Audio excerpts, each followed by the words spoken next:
CM Revanth Reddy మాట్లాడుతున్నారు. మేడారం నుంచి live చూద్దాం.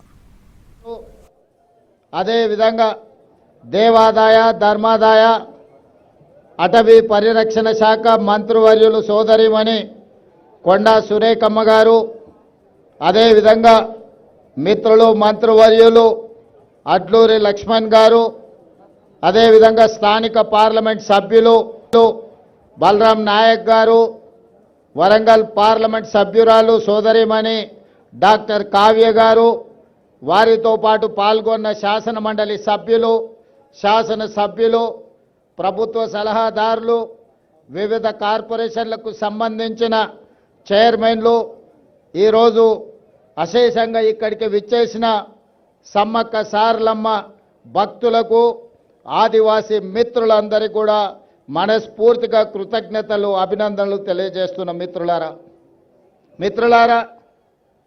ఇది ఒక బాధ్యత కాదు, బాధ్యతతో పాటు భావోద్వేగం.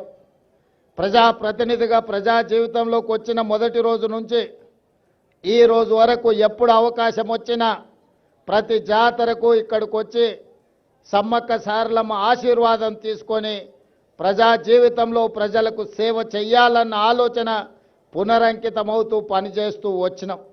దాదాపుగా ఇప్పటికీ 17-18 సంవత్సరాల నుంచి వరుసగా ఈ ప్రాంతాన్ని సందర్శించుకోవడం, ఈ ప్రాంతం యొక్క అభివృద్ధి గురించి మాట్లాడుకోవడం, ఆనాటి పాలకులకు పెద్దలకు విజ్ఞప్తులు చేయడంతోనే సరిపోయింది.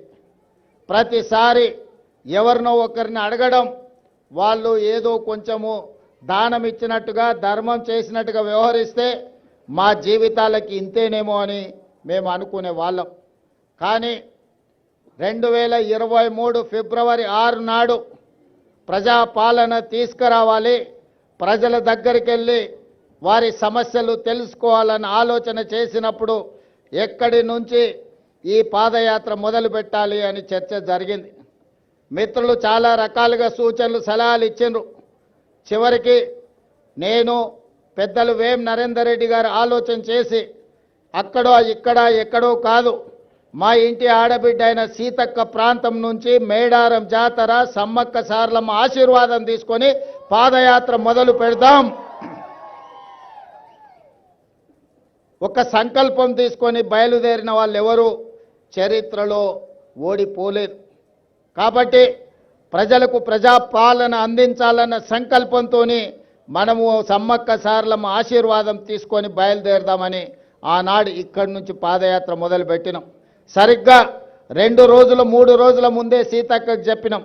సీతక్క అన్నది, అన్న సమయం లేదు, 24 గంటలు 48 గంటల్లో ఈ కార్యక్రమం చేయడం కష్టమవుతుందేమో అని. నేనన్నా, అక్క సంకల్పం ఉంటే కార్యక్రమం విజయవంతం అవుతుంది, నువ్వు ఎలాంటి ఆలోచన చెయ్యకు, పనులు మొదలుపెట్టు అని చెప్పి ఆనాడు ఫిబ్రవరి 6, 2023 నాడు ఇదే గద్దెల నుంచి గద్దెల ముందు ప్రణమిల్లి ఖచ్చితంగా ఈ తెలంగాణకు పట్టిన చీడ పీడ విరగడి కలిగిస్తాం, దొరల పాలన నుంచి ప్రజా పాలనకు తీసుకొస్తామని ఇక్కడ వేదిక మీద నుంచి ఆనాడు చెప్పడం జరిగింది. అందుకే మిత్రులారా, ప్రజలు ఆశీర్వదించారు, అవకాశం వచ్చింది. ఈనాడు అభివృద్ధి కార్యక్రమాలు చేయాలన్న సంకల్పంతో ముందుకు వెళ్తున్నాం. అభివృద్ధి అంటే అద్దాల మేడలు రంగుల గోడలే కాదు, ప్రజల జీవన ప్రమాణాలు పెంచాలి. ముఖ్యంగా ఆదివాసీలు అంటే ఈ దేశం యొక్క మూలవాసులు.